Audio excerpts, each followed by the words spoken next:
દેવતાઓની અને દાનવોની સાથે ભેદભાવ કરે છે. શું કહે છે? દેવતાઓની અને દાનવોની સાથે ભેદભાવ કરે છે. એ તો ભગવાન છે નારાયણ, એની તો સમદ્રષ્ટિ હોવી જોઈએ ને, બધાને એક નજરથી જોવું જોઈએ. તો એ અસુરોની સાથે આવું શું કામ કરે છે? ત્યારે રાજા પરીક્ષિતને સુખદેવજી મહારાજ કહે છે કે રાજન, એવું નથી, એ વાત ખોટી છે. પ્રભુને, ભગવાનને જે ભાવથી ભજે, જે ભાવથી યાદ કરે, ભગવાન એની પાસે એવા જ ભાવથી જાય. સુખદેવજી મહારાજ રાજા પરીક્ષિતને સમજાવે છે. સુતજી મહારાજ નૈમિષારણ્યમાં 88,000 શૌનક ઋષિઓને કહે છે કે વાત ખોટી છે. ભગવાનની સમદ્રષ્ટિ છે, બધાને એક જ દ્રષ્ટિથી જોવે છે, ભેદભાવ નથી કરતા. પણ કોઈ ભગવાનને દુશ્મન ભાવથી ભજે, ભગવાનને દુશ્મન બનાવે કે આ મારો દુશ્મન છે, તો દુશ્મનીથી એને યાદ કરે, દુશ્મનીથી ભગવાનની સામે લડવા જાય, તો ભગવાન શું કરે બોલો? એટલે કહે છે કે જો હિરણ્યકશ્યપ અને હિરણાક્ષ, કશ્યપ ઋષિ અને દિતિના પુત્ર, કશ્યપ ઋષિ અને દિતિના પુત્ર જે થયા ને તેને દૈત્ય કહેવાયા, અને કશ્યપ ઋષિ અને અદિતિના પુત્ર જે થયા ને તેને અદિતિ એટલે દેવતા કહેવાયા. આદિત્ય, 12 આદિત્ય છે. 12 આદિત્ય એટલે 12 સૂર્ય. આદિત્ય એટલે સૂર્ય ભગવાન, અને સૂર્ય કેટલા છે? 12. અદિતિના પુત્ર છે. હર મહિને અલગ સૂર્ય હોય છે. આપણને એમ કે સૂર્યનારાયણ એક જ છે, સૂર્યનારાયણ 12 છે. હર મહિને એક અલગ સૂર્ય હોય છે. બધાની ડ્યુટી છે, સર્વિસ છે, નોકરી છે, જોબ છે. બ્રહ્મા વિષ્ણુ મહેશ એની પણ આ નોકરી છે, જોબ છે, ડ્યુટી છે. માલિક નથી. બ્રહ્માંડના માલિક બ્રહ્મા વિષ્ણુ મહેશ નથી, એમ ભાગવત કહે છે. પહેલા જ દિવસે મેં ગણના સમજાવી હતી કે ભાગવતમાં સમયની ગણના કેવી છે. તો બ્રહ્માજીની આયુષ્ય 100 વર્ષની છે, કલિયુગમાં મનુષ્યની આયુષ્ય 100 વર્ષની છે. એવી જ રીતે ત્રિદેવની આયુષ્ય 100 વર્ષની છે, પણ એના સમયમાં ફરક છે. આયુષ્ય એની પણ 100 વર્ષની છે. 100 વર્ષ થાય એટલે બ્રહ્માજીનો પણ નાશ થાય, બીજા બ્રહ્મા પેદા થાય. વિષ્ણુ પણ અને શિવ પણ. ભાગવત એ તો એક એવું ફળ છે, જેમ કેરી છે ને ફળનો રાજા છે, અને કેરી એ કેટલી, કેરીને અમૃત ફળ કહેવાય છે. તો કોને ન ભાવે એનો સ્વાદ કેવો હોય?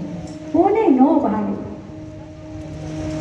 જેને ડાયાબિટીસ થઈ ગયો એને પણ ભાવે, બહુ ભાવે. ડાયાબિટીસ વાળાને વધારે ભાવે. તો ભાગવતને એક કેરી સમાન પાકું રસ ભરેલું સુંદર મીઠું ફળ કહેવામાં આવ્યું છે. તમે ભાગવતની અંદર જીવનનો કે બ્રહ્માંડનો કે સંસારનો કોઈ પણ પ્રશ્ન હોય, કોઈ પણ મુશ્કેલી મુસીબત હોય, એનો હલ તમને આમાંથી જ મળે, ભાગવતમાંથી જ મળે હલ. એનું નિરાકરણ થાય, એનો ઉપાય તમને આમાંથી જ મળે.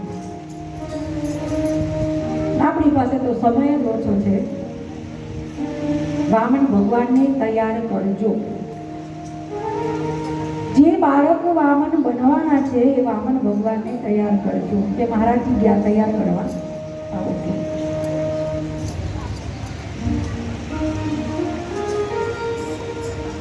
હું તો ભૂલી ગઈ, ક્યાં હતા આપણે? કયા પ્રસંગમાં હતા? ક્યાં હતા? બધા સાંભળો છો કે ઊંઘ આવે છે?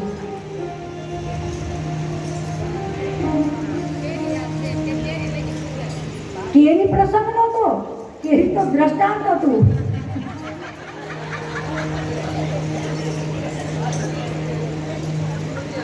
આ વાતો છે ને ભાગવતની નથી, આપણા ઘરની બનાવેલી છે. પ્રભુ કથા સાંભળો તો ધ્યાનથી સાંભળો.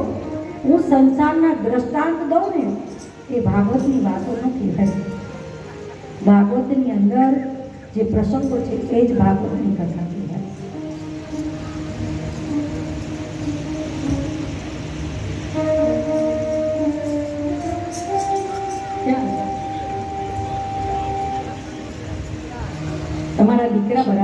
કરે છે. જો કશ્યપ ઋષિ અને અદિતિના પુત્ર છે એને કહેવાય દેવતા, અને દિતિ અને કશ્યપ ઋષિના પુત્ર છે એને કહેવાય દૈત્ય. તો પિતા એક છે, દેવતા અને દૈત્યના માતા અલગ અલગ છે. હવે પ્રશ્ન એ થાય છે કે ભગવાન અલગ અલગ નજરથી કેમ જોવે છે? દૈત્યોની સાથે અન્યાય કરે છે અને દેવતાઓને હંમેશા સાથ આપે છે. ત્યારે સુખદેવજી મહારાજ રાજા પરીક્ષિતને આ વાત સમજાવે છે કે એવું નથી. જો એક સમયનો પ્રસંગ છે, કથા આપણે સાંભળી ગયા છીએ. સનંત કુમારો છે બ્રહ્માજીના માનસિક પુત્ર, તે વૈકુંઠમાં ગયા અને વિષ્ણુ ભગવાનના દ્વારપાલોને શ્રાપ આપી દે છે. મૃત્યુલોકની ધરતી ઉપર તમે રાક્ષસ યોનિમાં તમારો જન્મ થાય, 3 જન્મ સુધી તમારે રાક્ષસ બનવું પડશે. ભગવાનના ભક્ત છે, સેવક છે. ત્યારે ભગવાન વિષ્ણુ કહે છે કે તમે મારા દ્વારપાલ છો, મારા સેવક છો, તમારો ઉદ્ધાર મારા હાથથી જ થશે, તમે ચિંતા ન કરો, હું તમારી સાથે છું. પણ મૃત્યુલોકની ધરતી ઉપર આવ્યા એટલે શું થયું? રાક્ષસ થયા.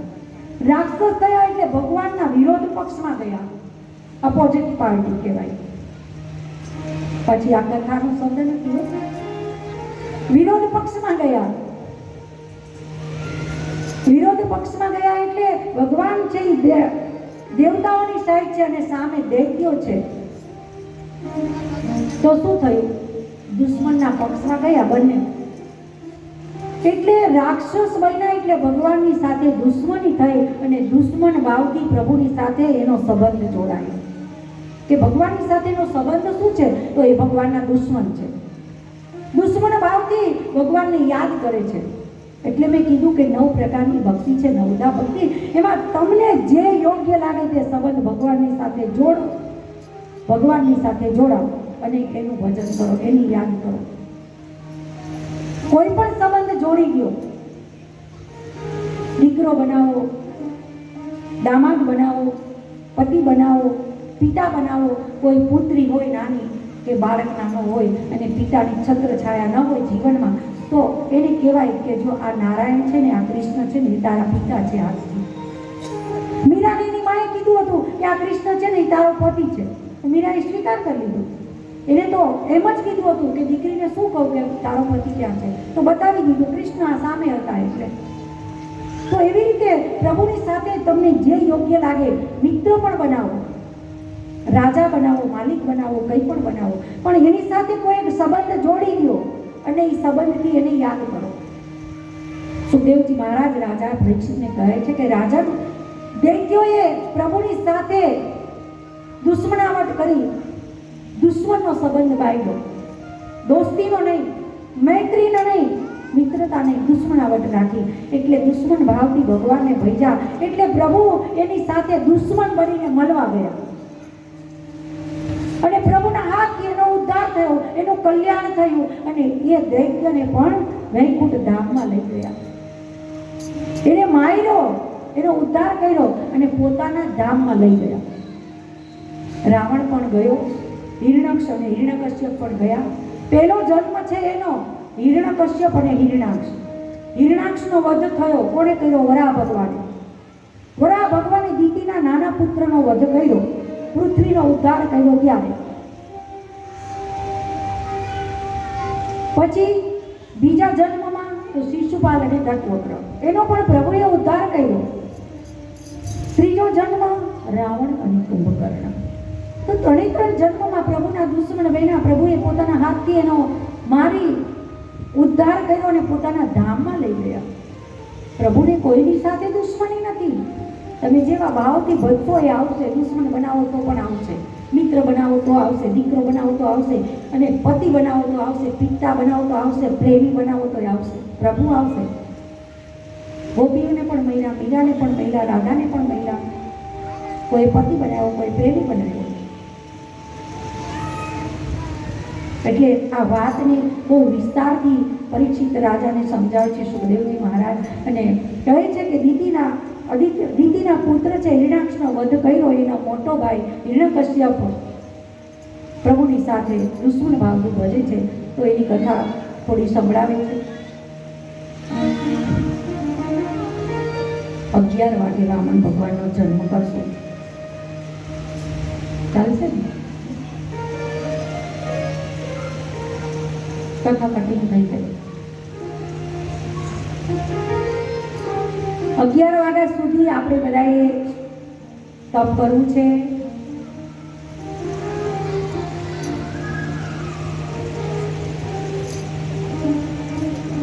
તમે બધા ભોગ આપો છો અને હું ભોગ લઉં છું તમારે બધાને.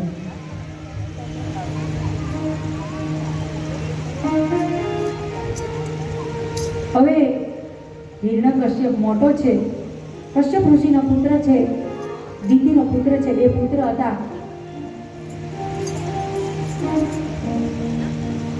હિરણ્યકશ્યપ એની માતાને વચન આપ્યું હતું કે માં, મારા ભાઈનો આ મૃત્યુનો બદલો હું લઈશ.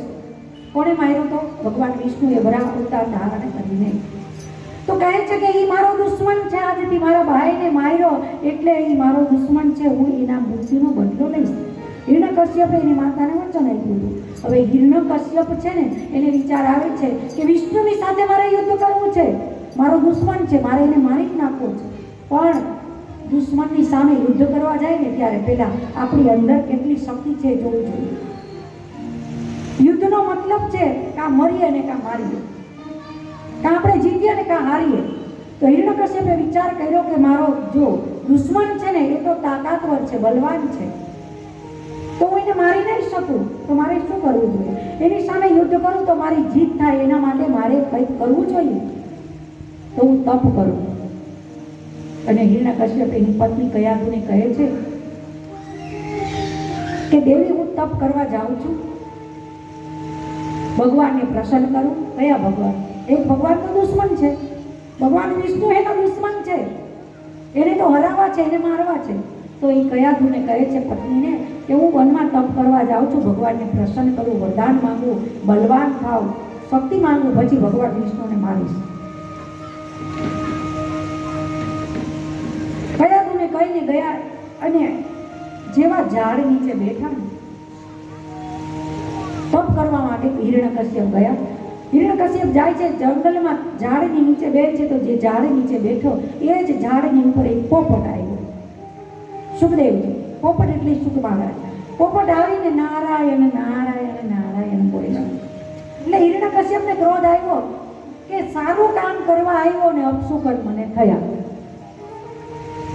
મારા દુશ્મન છે ને એનું નામ મેં સાંભળ્યું એટલે મને અપશુકન થયા. નારાયણનું નામ સાંભળ્યું એટલે હિરણ્યકશ્યપ પાછો ઘરે ગયો, રાજમાં જઈ અને એની પત્નીને. તો રાત્રે સૂતો હતો, પત્ની પગ દબાવતી હતી, સેવા કરતી હતી પતિની. એટલે એને વાત કરે છે કે પતિદેવ, તમે તપ કરવા ગયા હતા, કેમ પાછા આવ્યા? હિરણ્યકશ્યપ કહે છે કે મને અપશુકન થયા અને હું જ્યાં બેઠો હતો એક પોપટ આવ્યો અને પોપટ આવીને તરત બોલ્યો નારાયણ નારાયણ નારાયણ. તો મારા દુશ્મનનું નામ પહેલા મેં સાંભળ્યું ને એટલે મને લાગ્યું કે અપશુકન થયા, બહુ ખરાબ કહેવાય, એટલે હું પાછો આવી ગયો. કયાધુને બહુ આનંદ આવ્યો. શું આ નાના નાના પ્રસંગો છે, એમાંથી બહુ જ્ઞાન મળે છે કે પત્ની કેવી હોવી જોઈએ, પત્નીનો ધર્મ શું છે, પત્નીનો સ્વભાવ કેવો હોવો જોઈએ. આ કયાધુ બતાવે છે. કયાધુને ખબર છે કે ભગવાન નારાયણ છે ને મારા પતિને એની સાથે દુશ્મની છે, પણ એ તો ભગવાન છે, વૈકુંઠના માલિક છે. છતાં પણ કયાધુ એની ભક્ત છે ભગવાનની. પણ કયાધુને આનંદ આવી ગયો કે મારા પતિના મુખથી નારાયણનું નામ નીકળ્યું. અને આપણે નારાયણના નામની મહિમા શું છે, એની શક્તિ શું છે, એ બપોરની કથામાં આપણે રસપાન કર્યું. અજામિલની કથામાં કે નારાયણ નીકળ્યું અને ભગવાન વિષ્ણુને વૈકુંઠમાં સંભળાવીને દોડીને આવ્યા. હવે કયાધુ પાછી બહાર એના પતિને પગ દબાવતા પૂછતી જાય છે કે ભાઈ જરાક સાંભળું નહીં, કેમ પાછા આવ્યા? આ પત્નીનો સ્વભાવ ચાલાક છે, ચતુર છે, હોશિયાર છે. પતિદેવની પાસેથી કઈ વાત કેવી રીતે કઢાવવી. કયાદુ બહાર બહાર પૂછે છે એના પતિને, અને મન અંદર ખુશ થાય છે, આનંદ થાય છે કે મારા પતિના મુખેથી નારાયણનું નામ આ રીતે નીકળે છે, મારા પતિના મુખેથી નારાયણનું નામ નીકળે. બાર બાર એને પૂછે છે અને એવી રીતે ઘણી વાર પૂછે છે. હવે બીજે દિવસે પણ હિરણ્યકશ્યપ તપ કરવા ગયો. આ બાજુ ઇન્દ્ર ભગવાનને ખબર, ઇન્દ્ર ભગવાન આવ્યા અને હિરણાક્ષના 3 પુત્ર હતા એને મારી નાખ્યા, એનો વધ કરી નાખ્યો ઇન્દ્રએ. કયાદુને આમ ઘસીને બાલ પકડી કયાદુના અને આમ ઘસડીને લઈ જાય છે ઇન્દ્ર ભગવાન. ત્યારે નારદજી આવે છે ભ્રમણ ફરતા અને નારદજી ઇન્દ્ર ભગવાનને રોકે છે. દેવાનો રાજા થઈ અને આવું કર્મ કરે છે. આ કર્મ કેવું કહેવાય? નીચ કર્મ કહેવાય, ખરાબ કામ કહેવાય. એક સ્ત્રીને, એક દેવીને તમે દેવના રાજા થઈને બાલ પકડીને ઘસી દો, એનો કોઈ દોષ નથી, તમે એને છોડી દો. નારદજીએ કયાદુને રક્ષા કરી, છોડાવ્યા અને કયાદુના પેટની અંદર એક જીવ પલતો હતો. સગર્ભા હતી કયાદુ, હિરણ્યકશ્યપની પત્ની. હિરણ્યકશ્યપ તપ કરે છે અને એની પત્ની નારદજીની સાથે એના આશ્રમમાં જાય છે, સંતોની સાથે રહેવા. હવે હિરણ્યકશ્યપે તપ કર્યો. એના તપથી એને એવું અતિ કષ્ટદાયક તપ કર્યું, એટલે એના તપથી બ્રહ્માજી પ્રસન્ન થયા. કોનું તપ કર્યું? બ્રહ્માજીની આરાધના કરી અને બ્રહ્માજી આવ્યા, કહે છે હિરણ્યકશ્યપ તારે શું જોઈ છે માંગીને. હિરણ્યકશ્યપ કહે છે મને અમર બનાવી દો. બ્રહ્માજી કહે છે કે તું જે વસ્તુ માંગે છે ને એ મારી પાસે નથી. તમે મને કહેશો કે માતાજી મને હીરા મોતી આપો, હું કહીશ મારી પાસે નથી, જે હોય ને તે જ આપી શકું. એટલે બ્રહ્માજી કહે છે કે તું કહે છે ને અમર બનાવી દો, હું પણ અમર નથી, મારું પણ મૃત્યુ છે, તને અમર કેવી રીતે બનાવી દો? બ્રહ્માજીએ જવાબ આપ્યો હિરણ્યકશ્યપને. સારું, હિરણ્યકશ્યપે પોતાની બુદ્ધિનો ઉપયોગ કર્યો અને બુદ્ધિને દોડાવી.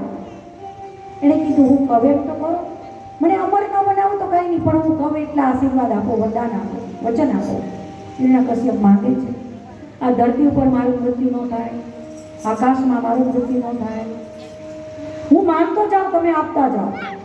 તપ કર્યું છે ને, વરદાન આપવા આવ્યા છે બ્રહ્માજી. એટલે હિરણ્યકશ્યપ માંગે છે ધરતી ઉપર મારું મૃત્યુ ન થાય, આકાશમાં મારું મૃત્યુ ન થાય.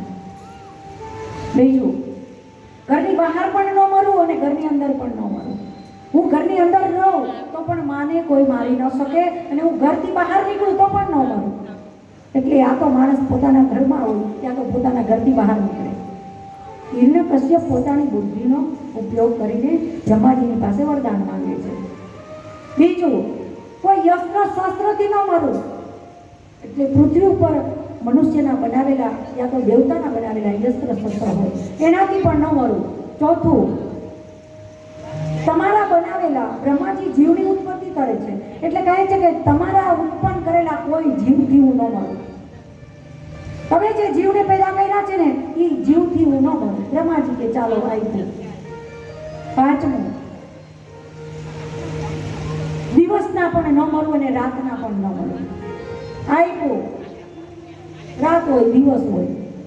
છઠ્ઠું શું કહે છે? 12 મહિનામાં ક્યારેય ન મળે. એમ ન કીધું કે 24 કલાકમાં ન મળું, એમ કીધું કે 12 મહિનામાં ક્યારેય ન મળું. બ્રહ્માજી કે આપ્યું. એટલે એમ થયું હવે 12 મહિના હોય, દિવસ અને રાત હોય, ઘર હોય આ બહાર હોય, ઉપર હોય નીચે હોય, અસ્ત્ર શસ્ત્ર હોય, અને પૃથ્વી ઉપર જેટલા જીવ પેદા કર્યા છે એ બ્રહ્માજીએ કર્યા. વરદાન લઈને અતિ ખુશ થઈને એ તો આવી ગયો ઘરે. હવે આ બાજુ ઘરે આવે છે, એની પત્ની જે કયાદુ છે ને એ સગર્ભાવસ્થામાં હતી અને સંતોના આશ્રમમાં રહેતી હતી, સંતોની સેવા કરતી હતી. એટલે કયાદુના પેટની અંદર જે જીવ પલતો હતો ને એનો જન્મ થયો. આશ્રમમાં આ બાજુ એનો જન્મ થાય છે. હિરણ્યકશ્યપ તપ કરે છે અને કયાદુનો પુત્ર છે એનું નામ છે પ્રહલાદ. કયાદુના પુત્રનું નામ છે પ્રહલાદ અને એ પણ માની સાથે બાલ અવસ્થામાં સંતોની સાથે સંતોના સમાગમમાં ચરણમાં મોટો થાય છે તે પણ પ્રભુનો ભક્ત બને છે. અને સગર્ભા અવસ્થામાં માના પેટની અંદર એ જીવ હતો ને ત્યારે એણે નારદજીની પાસેથી ભગવાનની જ વાતો સાંભળી છે, નારાયણની જ કથા સાંભળી છે નારદજીની પાસેથી. એટલે પ્રહલાદજી પણ નારાયણના ભક્ત થયા. હવે એમનો પુત્ર પ્રહલાદ અને એની માં કયાદુ ઘરે આવે છે. હિરણ્યકશ્યપ એના પુત્રને જોઈને ખુશ થઈને હૃદય લગાવી લે છે. બેટા પોતાના પુત્રને પિતા હૃદય લગાવીને ખૂબ વહાલ કરે છે, લાડ કરે છે.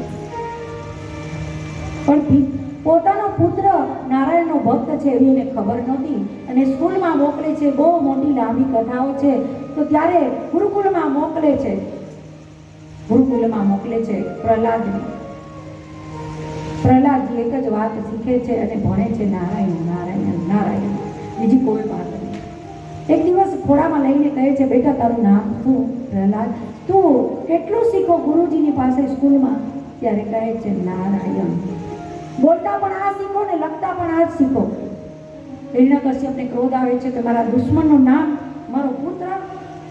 એને ગુરુજીને બોલાવીને કહે છે, એના ગુરુનું નામ છે શંડ અને માર. દૈત્યોના ગુરુ છે શુક્રાચાર્ય, શુક્રાચાર્યના પુત્ર બે છે શંડ અને માર, એક આંધળા ને એક બેરા. એની પાસે આ પ્રહલાદજી ગુરુકુળમાં ભણે છે. એને બોલાવે છે, મારા પુત્રને મારા દુશ્મનનું નામ કોણે શીખવાડ્યું, એનું ભજન કેમ કરે છે? શંડ અને માર્ગ આવે છે, રાજાને કહે છે હિરણ્યકશ્યપને, અમારો કોઈ દોષ નથી, અમને ખબર નથી ક્યાંથી શીખીને લાવ્યો. અમે ગુરુકુળમાં નારાયણનું નામ લેવડાવતા જ નથી, તો આપણા દુશ્મન છે. નારાયણ તો આપણા દુશ્મન છે. આ બધી ઘણી જ લાંબી કથાઓ છે વિસ્તારથી. હવે પ્રહલાદજી બહુની ભક્તિ કરે છે, પ્રભુના બહુ પ્યારા અને લાડલા ભક્ત છે. એની પણ ઉંમર 5 વર્ષની છે. ધ્રુવજી મહારાજની જેમ. ધ્રુવજી મહારાજને નારદજી મળ્યા એટલે એને પણ ભગવાન નારાયણના દર્શન થયા. નારાયણ મળ્યા કોની કૃપાથી? નારદજી, ધ્રુવજી મહારાજને. અને પ્રહલાદજી મહારાજને પણ જન્મ પહેલા જ નારદજી મળ્યા. નારદજીની કૃપાથી નારાયણ મળ્યા. બંનેની બાલ્ય અવસ્થા છે. તો હવે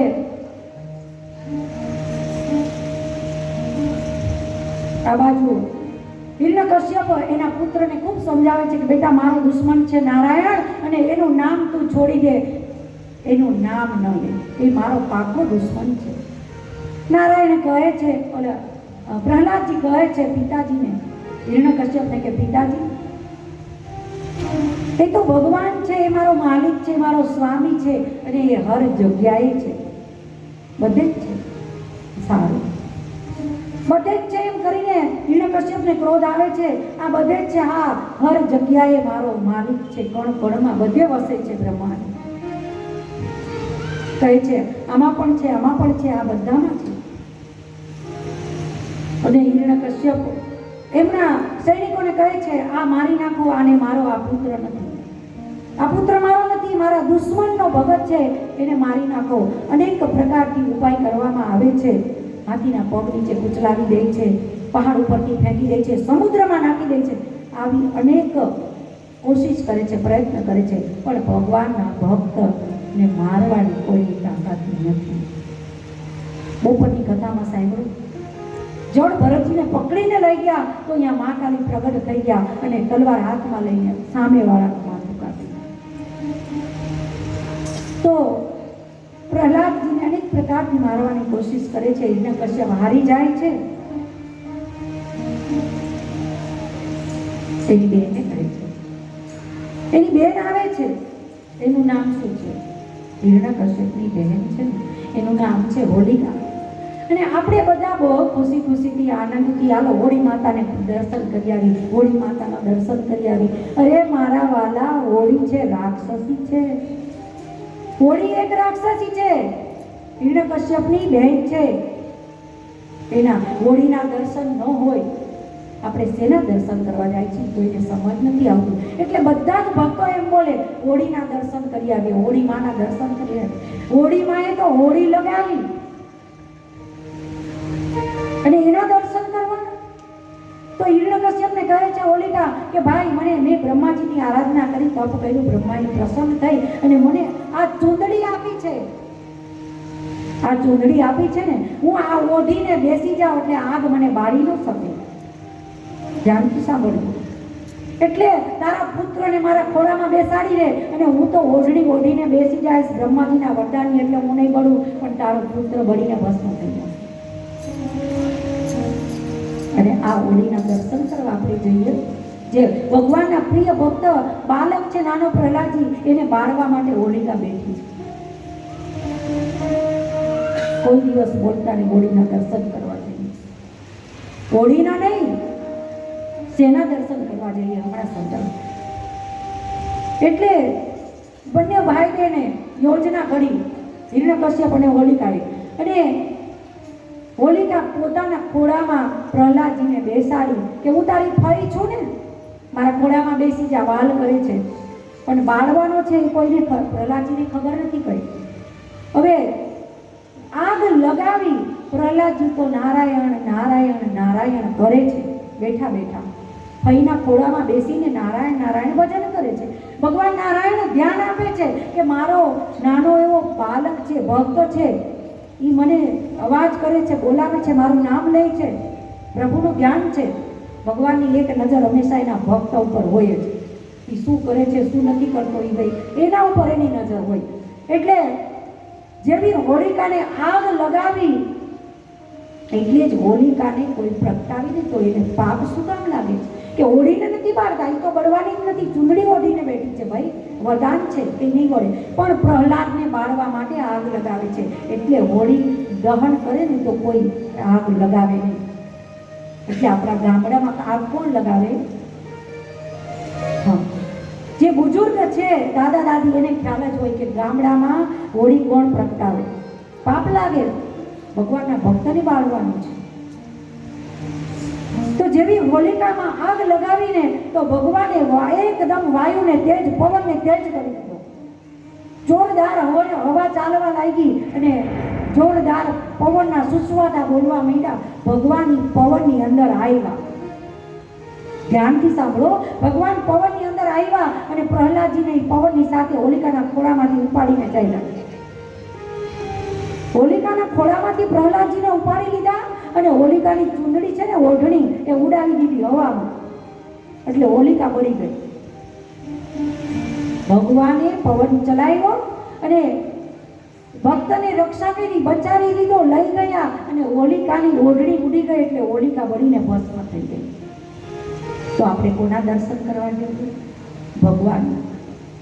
ભગવાન આવે છે એના ભક્તને બચાવવા માટે. એટલે ભક્ત અને ભગવાનના દર્શન કરવા જઈએ છીએ. પ્રહલાદજી મહારાજના અને નારાયણ, હોલિકાના નહીં.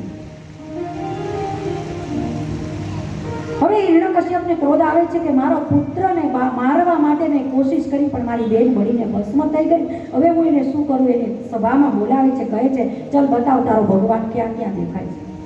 કારણ કે બેન બળીને ભસ્મ થઈ ગઈ. પ્રહલાદજી કહે છે પિતાજી, આ થાંભલામાં પણ છે અને બધે જ છે.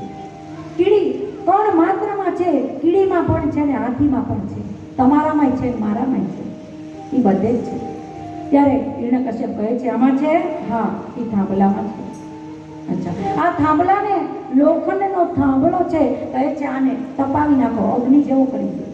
અને એ થાંભલાને ગરમ કરવામાં આવ્યો અને હવે પૂછે છે હજુ આમાં છે તારો ભગવાન?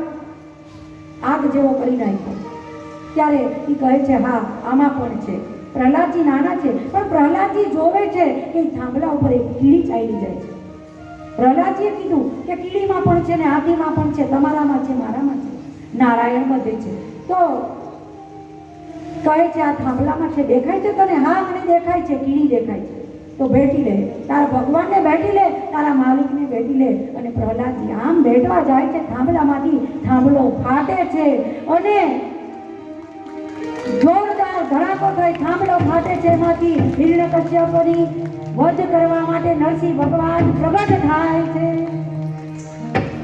બોલે નરસિંહ ભગવાન કી. ભગવાનના કેટલા કેટલા અવતાર થયા, કયા અવતારમાં કઈ લીલાઓ કરી, એ કથાનો રસપાન કરીએ છીએ કે ભગવાન નારાયણ ભગવાન વિષ્ણુના અંશ અવતાર નરસિંહ ભગવાન થયા. અને આ નરસિંહનું રૂપ શા માટે લેવું પડ્યું? નર અને સિંહ બે શબ્દ ભેગા છે. નર એટલે પુરુષ અને સિંહ એટલે સ્ત્રી. તો પેટથી ઉપરનું જે સ્વરૂપ છે, પેટથી ઉપરનું એ સિંહનું છે અને પેટથી નીચેનો ભાગ છે એ પુરુષનો છે, એટલે નરસિંહ. નરસિંહ રૂપ ધારણ કરવું પડ્યું શા માટે? નરસિંહ રૂપ ધારણ કરીને પ્રભુનો ક્રોધ ક્યાંય સમાતો નથી. એટલા ક્રોધ યજ્ઞથી ભગવાનની આંખો એકદમ લાલ લાલ થઈ ગઈ છે. એનું રૂપ જોઈને દેવતાઓ ડરી ગયા, દેવતાઓ ભાગી ગયા. ભયંકર રૂપ, એકદમ વિકરાળ નરસિંહનું રૂપ જોઈ અને હિરણ્યકશ્યપને ઝડપ મારીને પકડી લે છે. પકડીને એના ખોળામાં નાખી દે છે. હિરણ્યકશ્યપને પકડીને ક્યાં બેહાડે છે? ખોળામાં સીધો સુવડાવી દે છે નરસિંહ ભગવાન. અને પોતે બેસી જાય છે ઉંબરામાં. ક્યાં બેસે છે? ઉંબરા. ઘરની અંદર પણ નથી રહેતા અને ઘરની બહાર નીકળતા નથી. મારા પ્રશ્ન એક એક સાંભળજો. ઘરની બહાર નીકળતા નથી, ઘરની અંદર પણ રહેતા નથી. વરદાન હતું, ઘરની બહાર પણ ન મળું, ઘરની અંદર ન મળું, નીચે ધરતી ઉપર ન મળું, આકાશમાં ન મળું, એટલે ખોળામાં સુવડાવી દીધો. તો પણ ધન્ય ભાગ્ય કહેવાય હિરણ્યકશ્યપનું કે ભગવાનના ખોળામાં સુવાસ મળ્યો. હવે દિવસ પણ નથી ને રાત પણ નથી. રાત્રિનો કહેવાય, દિવસનો કહેવાય. દિવસ અને રાતની જે જોઈન્ટ હોય ને, સંધિ હાંધો હોય, એને કહેવાય સંધ્યા. દિવસ પૂરો થાય અને રાત્રિ શરૂ થાય એટલે બેયની વચ્ચેનો ભાગ હોય, બેયને જોડે એટલે બેયને હાંધે. સીધું સાદું ગુજરાતીમાં હાંધવું, સંધિ. દિવસ અને રાતને જોડે એને કહેવાય સંધ્યા. સંધ્યા સમય નથી, રાત નથી, દિવસ. ઉબરા ઉપર બેસી ગયા, ખોળામાં નાખી દીધો.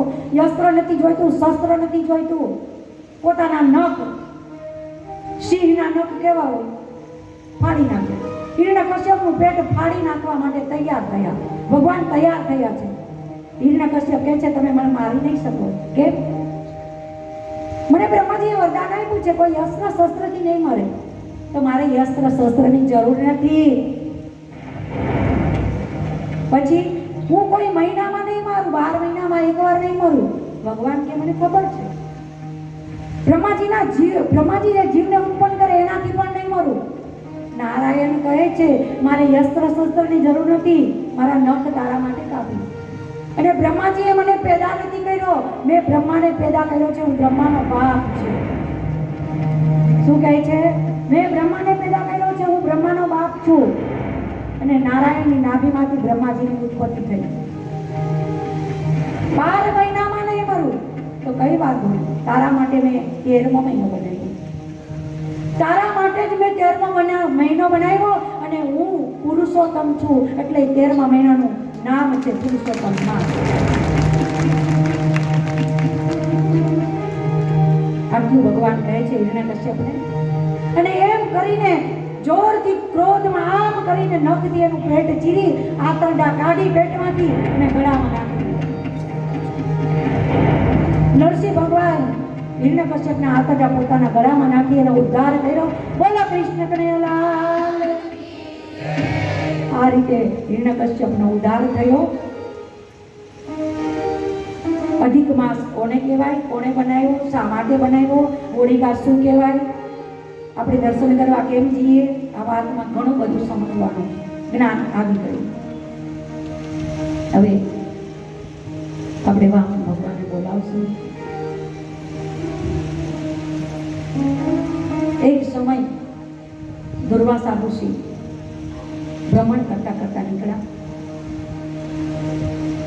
ઇન્દ્ર ભગવાન પોતાના એરાવતની ઉપર 7 સોંડ વાળો હાથી હોય એને એરાવત કહેવાય. એરાવતની ઉપર આમ નીકળે છે ને રસ્તામાં દુર્વાસા મુનિનો ભેટો થાય છે, મિલાપ થાય છે. દુર્વાસા મુનિ પોતાના ગળામાંથી હાર કાઢી અને ઇન્દ્રને આપે છે, ઇન્દ્રને પહેરાવી દે છે આશીર્વાદ રૂપ.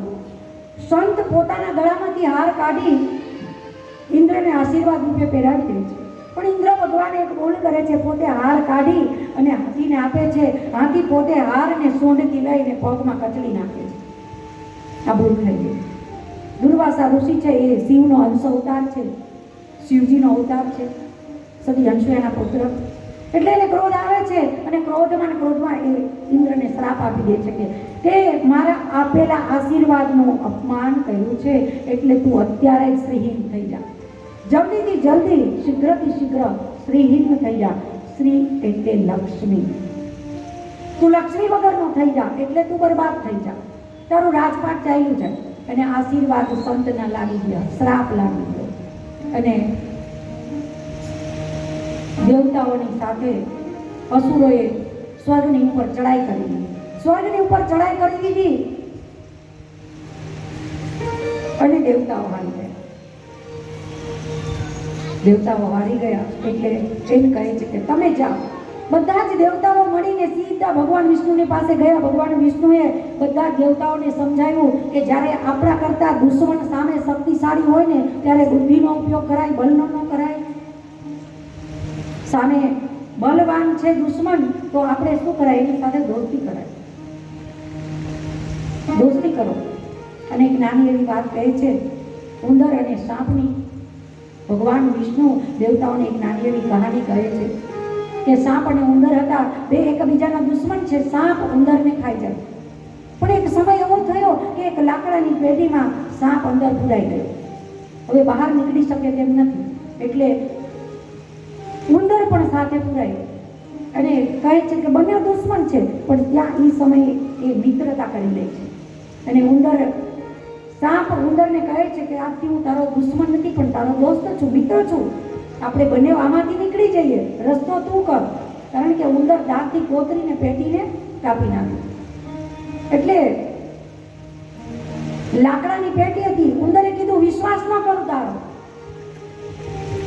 તો સાપ કહે છે વિશ્વાસ કર, તું કાણું પાણી દે લાકડાની પેટીમાં, હું તને વચન આપું છું કે પહેલો તું નીકળી જજે.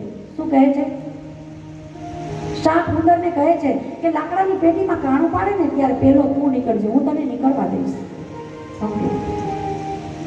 પણ જ્યારે એ ઉંદર કાણું પાડીને નીકળવા જાય છે ને ત્યારે પાછળથી સાપ મોઢું ફાડીને પકડી ગળી જાય છે, ઉંદરને ગળી જાય છે. વિષ્ણુ ભગવાન આટલી નાની કથા સમજાવી દેવતાઓને અને જ્ઞાનનો ઉપદેશ આપી દે છે કે આ કથામાં તમે સમજી જાઓ, તમારે શું કરવું જોઈએ. દેવતાઓ સમજીને ગયા ભગવાન વિષ્ણુની પાસેથી. અને દેવતાઓએ સીધા જઈ અને દૈત્યોના રાજા છે, રાજા બલિ, એની પાસે જઈને પ્રણામ કરીને કહે છે કે અમારી સાથે દોસ્તી કરો. રાજા બલિ વિચાર કરે છે કે દેવતાઓ અમારી સાથે દોસ્તી કરવા શા માટે આવ્યા, કંઈક કારણ હતું. તો અસુરો કહે છે કે અમારે તમારી સાથે દોસ્તી નથી કરવી, વિશ્વાસ ન થાય. અને શું કરીએ? તો આપણે બધા જ દેવતાઓ મળીને સમુદ્રનું મંથન કરીએ. અને એમાંથી જે કંઈ નીકળશે ને એ બધા આપણે ભાગ પાડી લેશું. અને વિશ્વાસ કરે છે, સમુદ્રનું મંથન કરે છે દેવતાઓ અને દાનવો મળીને. સમુદ્રનું મંથન કરતી વખતે શું લે છે? મેરુ પર્વત. એનું મંથન વલોણું બનાવે છે અને વસુકી નાગ છે ને એને ગોળનું રસી બનાવે છે, મંથન કરે છે. પણ મેરુ પર્વત સમુદ્રની અંદર નીચે ધરતીમાં સરકતો જાય છે. તો શું કરીએ? ભગવાન વિષ્ણુને બધાએ યાદ કર્યા. ભગવાન વિષ્ણુ આવ્યા અને કાચબાનું રૂપ, કશ્યપ રૂપ ધારણ કર્યું. બોલો કૃષ્ણ કનૈયાલાલ. ભગવાનના કેટલા કેટલા અવતારો થયા આ એની કથા. ભગવાન વિષ્ણુએ કશ્યપ રૂપ ધારણ કર્યું અને પોતે પાતાળમાં ગયા. અને કાચબાની પીઠ હોય ને એ બહુ મજબૂત હોય એટલે પોતાની પીઠ ઉપર આ મેરુ પર્વતને રાખી દીધો. દેવતાઓ દાનવોએ મંથન કર્યું, વલોણું કર્યું. એક પછી એક 14 વસ્તુ નીકળે છે સમુદ્રમાંથી. ઉચ્ચસ્વર નામનો ઘોડો નીકળે છે, કલ્પવૃક્ષ નીકળે છે, લક્ષ્મીજી નીકળે છે, કામધેનુ નામની ગાય નીકળે છે, ચંદ્રમા નીકળે છે. ચંદ્રમા અને લક્ષ્મીજી બેન ભાઈ એટલે છે. લક્ષ્મીજી અને ચંદ્રમા પણ નીકળે છે. સૌથી પહેલા વિષ નીકળે છે, કાલકૂટ નામનું ઝેર નીકળે છે. દેવતાઓ હાહાકાર મચાવે છે કે આને ક્યાં નાખીએ, અને બધા શિવજીની પાસે લઈને જાય છે. અને શિવજી એ જો ઝેર નીકળ્યું છે ને એ વિષનો સ્વીકાર કરે છે અને શિવજી એ વિષને પી જાય છે. એ વિષ પીવે છે ને ત્યારથી શિવજીનું નામ નીલકંઠ પડે છે. એનો કંઠ છે ને એ ઝેરના કારણે લીલા રંગનો થઈ ગયો. આછો કાળો વાદળી. કારણ કે શિવજીએ ઝેર પીધું પણ પેટમાં ઉતાર્યું નથી, કંઠની અંદર રોકી રાખ્યું છે. હવે આવી રીતે સમુદ્ર મંથન કરે છે અને અમૃત નીકળે છે, અને અમૃત નીકળતા દેવતાઓ કહે છે અમે પીએ, અને અસુરો કહે છે અમે પીએ. ત્યારે ભગવાન મોહિની રૂપ ધારણ કરે છે અને અસુરોને શરાબ પાય છે, મદિરા પાય છે, અને દેવતાઓને અમૃત પાય છે. દેવતાઓ અમર થઈ ગયા એટલે પાછું યુદ્ધ થાય છે. દેવતાઓનું અને દાનવોનું યુદ્ધ થાય છે. એમાં દેવતાઓ જીતી જાય છે અને દાનવો બધા જ મેદાનમાં અર્ધ મૂર્છિત અવસ્થામાં પડેલા છે. દૈત્યોના ગુરુ શુક્રાચાર્યજી એ બધાને જ સંજીવની બુટી પાડીને જીવિત કરે છે. એટલે એના ગુરુજીએ એને જીવનદાન આપ્યું. એટલે રાજા બલિ પ્રસન્ન થાય છે અને પૂજા કરે છે ગુરુજીની. અને રાજા બલિ યજ્ઞ કરે છે. યજ્ઞ કરીને બલવાન થઈ જાય છે અને પાછા સ્વર્ગની ઉપર ચડાઈ કરે છે. સ્વર્ગની ઉપર ચડાઈ કરી એટલે બધા દેવતાઓ ભાગી ગયા. ત્યાં બલિનું રાજ થઈ ગયું સ્વર્ગમાં. બધા જ દેવતાઓ આમ તેમ ભટકે છે, કોઈ ઘર નથી. એટલે કશ્યપ ઋષિના પત્ની છે જે અદિતિ, તે એને કહે છે કે મારે એક પુત્ર જોઈએ છે, મારે એક પુત્ર જોઈએ છે. મારા બીજા બધા પુત્ર રખડે છે, એનું ઘરવાર અસુરોએ દૈત્યોએ છીનવી લીધું છે.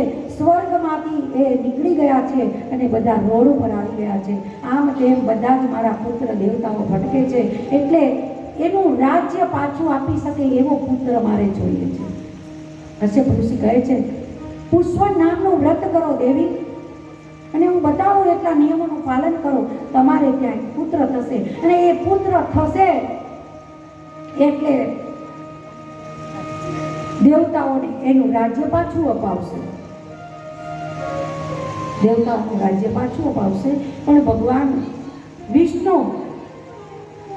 કશ્યપ ઋષિ અને અદિતિને ઘરે ભગવાન અંશ અવતાર તરીકે જન્મ લે છે. અને એ જન્મ લે છે તો એનું નામ છે વામન. ભગવાન કશ્યપ ઋષિના ઘરે અદિતિના પુત્ર બનીને આવે છે વામન ભગવાન. બોલો શ્રી વામન ભગવાન. વામન ભગવાન પધારે ને ત્યાં એના જીવનની થોડી કથા આપણે સાંભળી ગઈ કે આજે પૂરું થઈ જાય. વામન ભગવાન પધારે છે. જેવા જ વામન ભગવાનનો જન્મ થયો એનો અગ્નોપવિત સંસ્કાર કર્યો એમના ગુરુજી બૃહસ્પતિએ. એટલે બૃહસ્પતિ કહે છે બેટા જા ભિક્ષા લઈ આવ. ગુરુ દીક્ષા લીધી ને ગુરુજીની પાસેથી, એટલે કહે છે કે ભિક્ષા લઈ આવ. એટલે વામન ભગવાન ચાલ્યા ભિક્ષા લેવા માટે. તો ભિક્ષા લઈને આવે છે અને ભિક્ષા માંગીને ગુરુજીને આપે છે, એના ચરણોમાં અર્પણ કરે છે. એટલે બૃહસ્પતિ કહે છે વામન ભગવાનને કે બેટા આવી ભિક્ષા નહીં જોઈએ, કંઈક દંગની ભિક્ષા લઈ આવ. શું કહે છે? કંઈક સારી ભિક્ષા લઈ આવ, મારે જોઈએ એવી. તો વામન ભગવાન ગુરુજીને કહે છે કે તમે બતાવો કોના દ્વાર પર ભિક્ષા લેવા જાઓ. યજમાનનું ઘર તમે નક્કી કરો કે હું આ ઘરે જઈશ ને તો આ યજમાન મને મારી ઈચ્છા પ્રમાણે ભિક્ષા આપશે. એટલે યજમાનનું ઘર તમે નક્કી કરો એવા બૃહસ્પતિ કહે છે. અને વામન ભગવાનને કહે છે તું રાજા બલિના દ્વાર પર જા. રાજા બલિના દ્વાર પર જા, 3 ડગલા ધરતીમાં ભિક્ષા.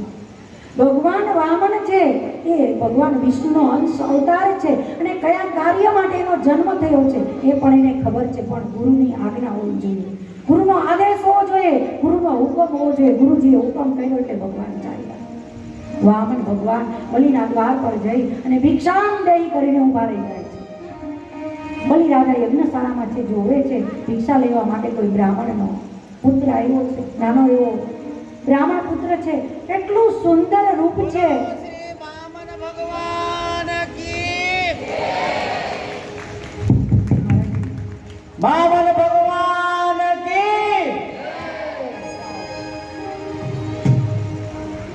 વિષ્ણુ